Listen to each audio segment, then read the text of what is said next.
Hello and welcome to webinar 4. I thought that I would take you through one way to use a CI reader, and this is by no means the only way, but it's a step-by-step approach. So if you're very new to CI, you'd like a little bit more support or a plan to see how it would fit into your curriculum, I hope that this guide will do just that.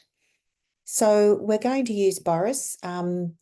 Boris is the very first book in the JapanEasyReads series, so it's a super beginner. Boris can be used for primary and secondary with different modifications, and I'm hoping this guide will help you out with that. You can see there are two versions of Boris, both of the same story. The extension is in full script, but the scaffolded one, which is the one that I use with my super beginners, it gets the students reading really quickly, even as super beginners, because it has that scaffold of having some of the proper nouns in Romaji. So it just takes some of that cognitive load off the students, and as beginner readers, that's really valuable. So consider Boris as the learning outcome. So for them to be able to read, to understand, to repurpose and recycle language, and then to produce language independently. That's our goal. And the steps that we're going to take to get to that point are all CI focused. So looking at it through the curriculum, this has been taken from the Victorian curriculum here in Australia. There are examples, these ones are examples of content descriptors from the year 7 and 8 curriculum, from the 7 to 10 scope and sequence. And these are easily met with a CI approach because they are the core of our lesson structure. We're interacting constantly with each other. We're using Japanese to exchange information and express our feelings and opinions. We're asking and responding to lots and lots of questions. Later in this presentation, I'll go through one of the CI questioning techniques called circling, and you can see just how much input and question and answer you can use with that technique. It's a really good one. So for CI, or a proficiency focused lesson, there are 4 key principles. Keeping the language that you use narrow and deep, keeping it high frequency, keeping it personalized, and keeping it comprehended, which is super important. We structure our planning, or this is one way that I like to structure the planning with this cycle. And as it's a cycle, there is a bit of backwards and forwards, and the assessment tool is central to all of this. So we're always assessing for students' acquisition levels and seeing which language we need to give them more input. So it's a lesson by lesson assessment. So the first step is that we create the language together. So that might be talking about a picture. It could be talking about pets. It could be talking about what they did on the weekend. It could be talking about how they're feeling today. So creating some sort of language, then reviewing that language and recapping it in a variety of different ways. And the review could be a write and discuss, which is where the teacher models the shared writing, and then collectively the class writes a passage. I'll go into this in a bit more detail later in the webinar. Then reading that shared writing. Again, it's language that's been created and reviewed and written together, then read together, and then they write their own piece. So lots and lots of time spent in the creating and reviewing stage and the reading, because that is where the input is. The writing is more production, so less time is spent on that part of the cycle, but it is an important part and needs to be assessed, obviously, as well. So this is a snapshot of the language used in Boris, and following the 4 principles, the language in Boris is kept really narrow and really deep, because there are 21 unique words in the story, and I really wanted to try and write a story to maximize just one verb. So in a 200-word story, there's lots of repetition of those targeted language chunks. It's high frequency because it's using one of the Super 7 verbs. We can keep it personalized by talking about family pets or things that they like, animals that they like, animals that they'd like to have. And finally, keeping it comprehended. And keeping it comprehended is our job, and it's a really important one. We need to make sure that we establish meaning up front to set our students up for success. And establishing the meaning can be done using gestures, writing down the unknown word and a translation, pointing to pictures, or even saying a quick, "Oh, what did I say? What did that mean?" Really quickly before moving back into the conversation in Japanese. So when we are communicating in Japanese, we want the language to be easily understood so that the flow of the communication is not broken. So a quick 10-second comprehension check can go a long way, and it's really worth it to establish the meaning so that you've got a good foundation. There's no ambiguity about what the language means, and it makes the acquisition process much easier. Just on that, so this is a snapshot of what language is used. So the student could pick it up and have a quick look and say, yep, okay, I can attempt this story because I know most of these words. The glossary is at the back, which is a full glossary, which has the pronunciation, kanji, and English. So I've spoken a lot about the power of the Super 7. It's what JapanEasyReads books are built on. And it's perfect for beginners because with a strong foundation in these verbs, so much communication can occur. When our students understand what is being communicated, they experience success quickly, and this is a powerful and intrinsically motivating factor.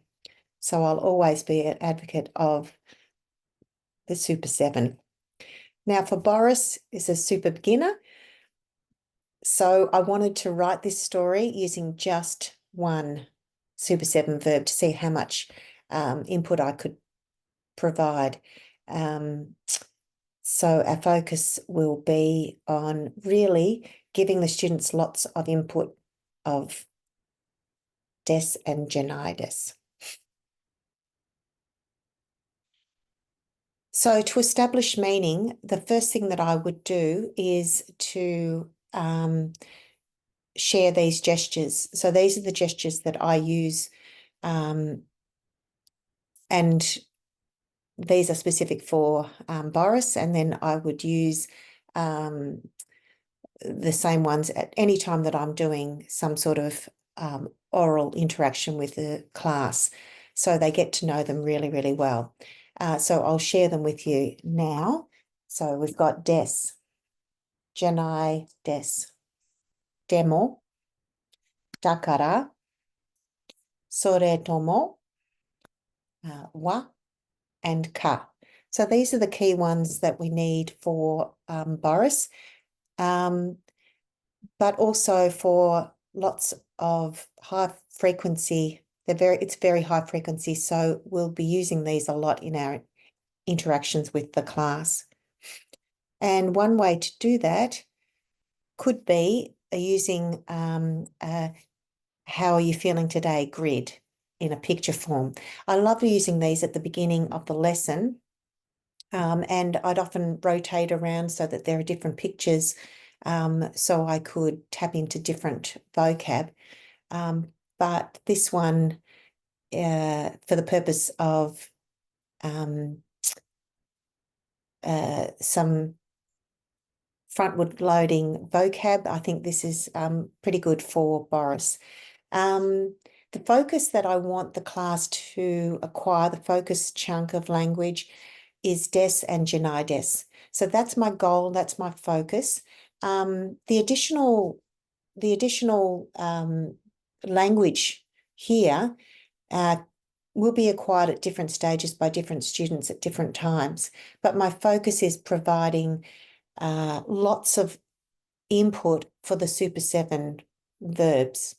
So the faster processing students will pick these up, and they're there and they can be easily understood for those that are not ready to use them yet, but they're having exposure to them. So you could use this as a warm-up routine, or a check-in with how they're feeling. So things like, Monique-san, nanban desu ka? Niban desu ka? Rokuban desu ka? So really, really quickly whizzing around, getting them to check in. You can do that with the role. Or if you wanted to make more of a chit-chat about it, Francis sensei wa nemui desu. Dakara 3番です. Okay.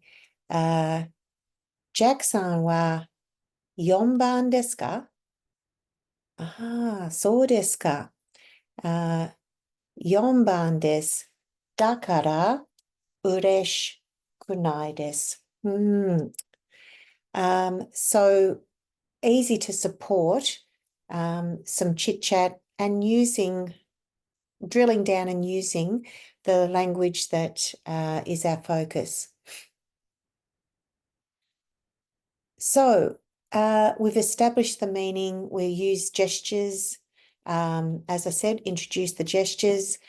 I like to do a quick gesture check at the beginning of the lesson until I know that the students have got it. It also doubles as a really good quick brain break as well. So I would say that copying the teacher first, you could do it with the teacher doing the gesture and the students saying the Japanese and vice versa, doing it in pairs, doing it with their eyes closed. This gives some really good quick snapshot of who's got it and who hasn't, and who needs more input for the different vocab. You could do providing more input using a picture talk or any interesting picture and asking questions, or a movie, or you could do a totte game. This is the grabbing game and it's a fun one. It's a great listening activity as well, because it's providing more input. You're giving more input. How it works: 2 students face off. There's a marker between them. A teacher makes a statement, and this could be a good follow-up actually from the "How are you going today?" chit-chat that we did on the previous slide. So it keeps the students accountable for listening to responses of their other classmates. So you might say, Sue-san wa genki desu. Kyou wa Sue-san wa genki desu. So if Sue was genki, if she had responded that she was genki, you could snatch, they race to snatch the marker. However, if something was said that was not correct, for example, Mike-san wa ureshi kunai desu. Now, if Mike had said he was really happy, no one touches the marker. If one of the pair do, then the opponent gets the point. It doesn't have to be with this. You can use any language. In fact, it's a really good, quick quiz in a fun way. So another way to provide rich input using the limited language is to find a funny short clip and chat about it. So this one here is perfect as warm-up for Boris, but you could use any language as long as you're using the targeted language, in this case, des and Janai des.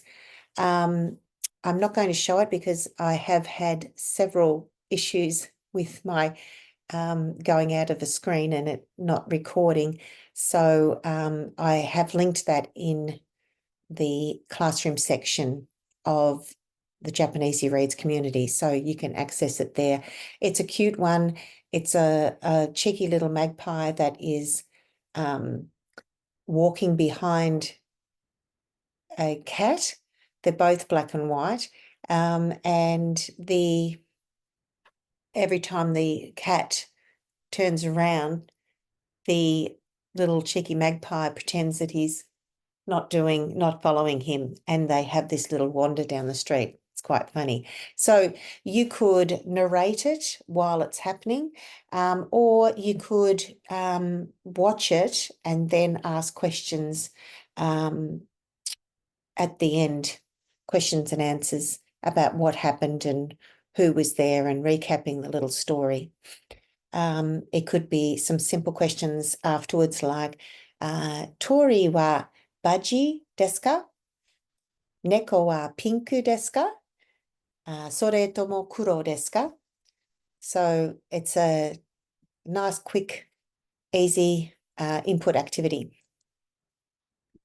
So this is PQ&A, or personal questions and answers, is a great way to connect with and get to know your students while providing lots of input, reviewing and assessing the language that's been used.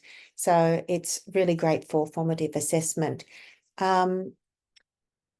So it could look like this, where you've got a simplified word wall with just the key words that you are using, particularly for, sorry about that background noise, particularly if you've got primary school, you might want to just limit the word wall to something a little bit more simple. So you're reviewing and assessing. So an example could be, chatting about the pictures here. So, and connecting it back to the students. So, nan desu ka? Inu desu ka? Iie, nan desu ka? They might say snake. Hai, hebi desu. Hebi wa pinku desu ka? Iie. Demo, usagi wa pinku desu ka? Hai, pinku desu. Inu desu. Inu wa?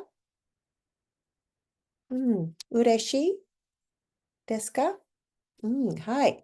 Inu wa ureshii desu. Neko wa ureshii desu ka? Iie. Neko wa ureshi kunai desu. Jack-san no pettu wa hebi janai desu. Usagi janai desu. Jack-san no pettu wa inu desu. Okay, so just recycling and reusing our key vocab there and connecting in with the students.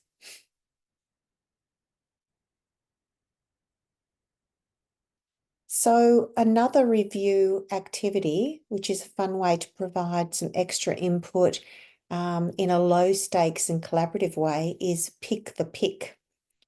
So I like to project this up on the board. This one's specific for Boris, but you can use any picture grid like this. As the students get more competent, you can include more tricky images where they have to really think. This is quite simplified. But to give you an idea of how to play this pick the pick, you project that up on the board. You choose a student to come out and face the class with their back to the board, but you give the student a copy, a hard copy of this grid. So the class makes statements about, and the teacher chooses one of these that is going to be the picture to describe. So, for example, it could be Hachiban, okay? The class then makes statements using des, janai des, and any other language that they have acquired.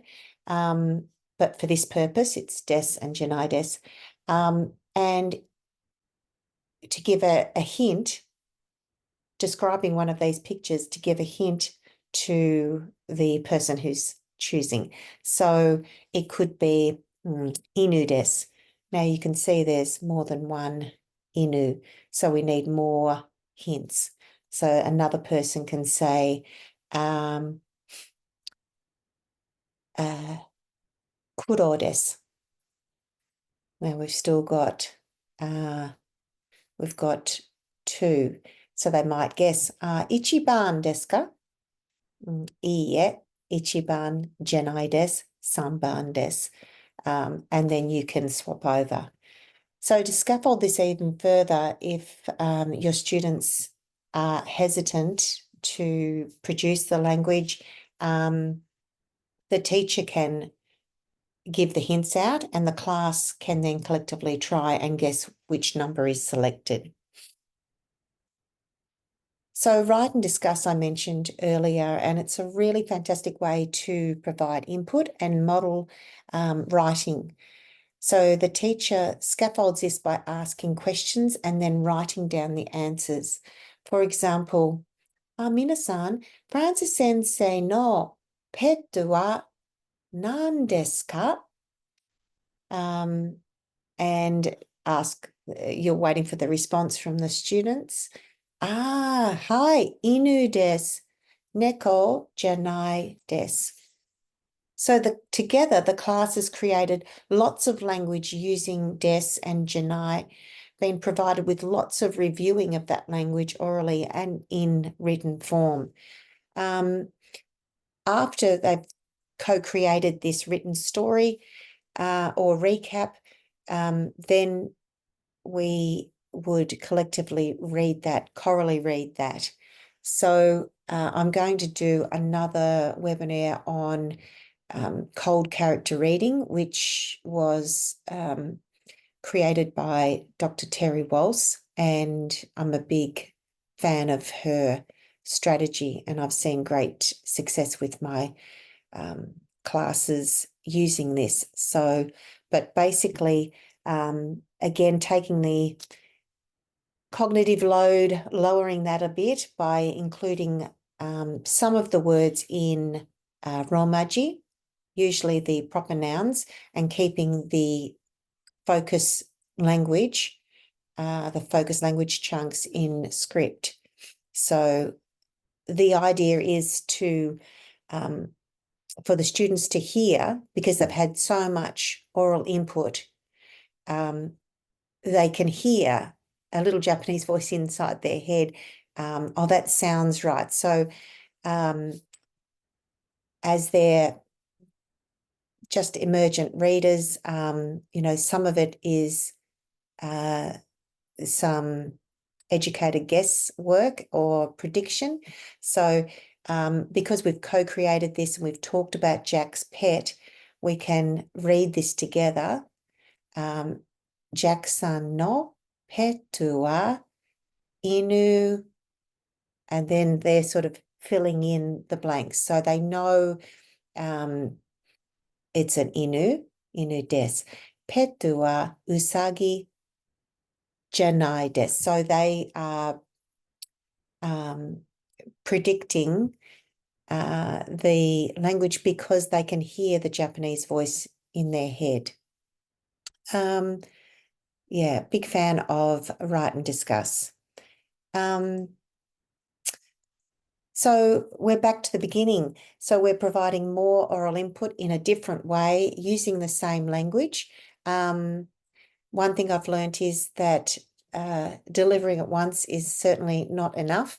And that's why I like to structure the beginner curriculum on the Super 7 and using it in lots and lots of different ways. Again, limiting the vocab, but not limiting the grammar. So if we need to say something using the Super 7, we don't shy away from that, but we try and limit it to those key words for beginners. So this is a fun one. This is a really fun way, fresh and engaging way to provide more input, and it's selfie talk. So students love it, and it's given as homework for them to take a photo, a selfie somewhere, and then send it to you. In class, it's projected up on the board and chatted about. So I always do one myself first to give them a bit of an idea of how we're going to use this. And we just chat about it. This is the full word wall, but by all means, you can limit it down to less than that if you want to, particularly if you're focusing just on des and genai des. But it could look something like this. Dare desu ka? Francis sensei desu.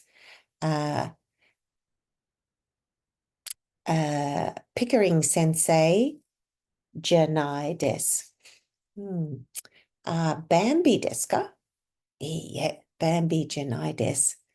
Bambi wa shika desu. Dakara Bambi janai desu.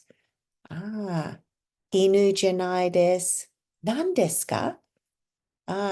Inu desu. Did I say you? Oh, I've forgotten what I just said. I think it was neko janai desu. Inu desu. Hi, inu desu. Inu wa orange janai desu. Shiro desu. Dare no inu desu ka? Francis sensei no inu desu. Etc., etc. So you can just be guided by the students and how much they want to talk about each of the pictures. But that's a great little 5-minute starter at the beginning of the lesson.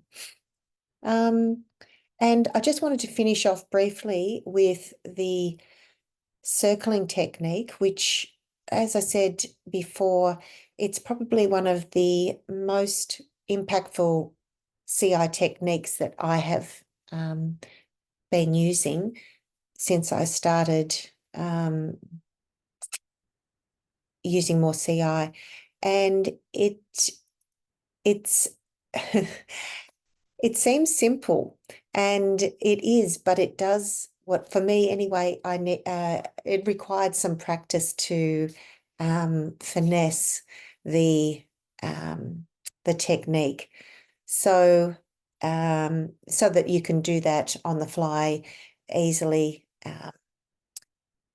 in class. So just to give you a bit of a rundown, if you're not sure, the first thing with circling is that you're basically circling around a statement. So it's a statement that's been set and as fact. It's been established. So in the case of what we've been talking about today, Francis sensei no petu wa inu desu. So that's a statement. That's been clarified. It might be Francis Sensei, or it might be whoever you're talking about, could be Jack-san. Then the next statement is, sorry, the next question is a yes. We'll have a yes answer. So, Francis Sensei wa, minasan, Francis Sensei wa, Francis Sensei no pet wa inu desu ka? Hai. So that's a yes answer. Then ask a no one. So it could be, minasan, Lady Gaga no pet wa inu desu ka? Or Francis Sensei no pet wa hebi desu ka? So circling around that factual statement. Then provide an either or. Francis Sensei, soretomo Pickering Sensei no pet wa inu desu ka? So you're giving them an either or. And then finally an open-ended one. Francis Sensei no pet wa nan desu ka?